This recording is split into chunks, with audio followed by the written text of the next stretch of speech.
అపకారికి ఉపకారం. అపకారికి ఉపకారం చేసేవాళ్ళు నిజంగా గొప్పవాళ్ళు. దీనికి మనిషిలో ఎంతో సహనం, శాంతం ఉండాలి.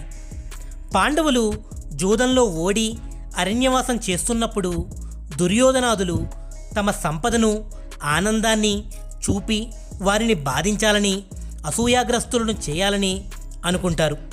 తమ పరివారం, రాణులతో సహా ద్వైతవనంలో వాసం చేస్తున్న పాండవుల సమీప ప్రాంతాలకు వెళతారు. అక్కడొక దివ్య భవనం కట్టించడానికి దుర్యోధనుడు పనివారిని నియోగించి పని ప్రారంభిస్తాడు.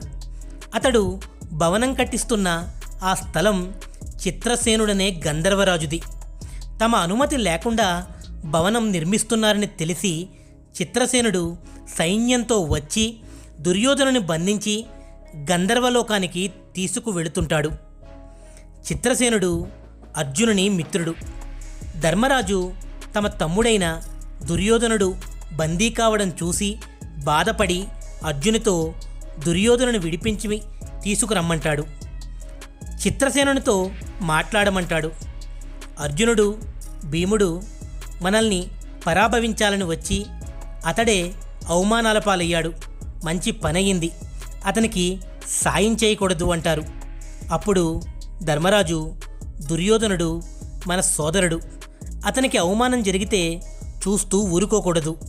అర్జున, నీవు వెళ్ళకపోతే నేనే వెళ్ళి చిత్రసేనునితో మాట్లాడతానని బయలుదేరతాడు.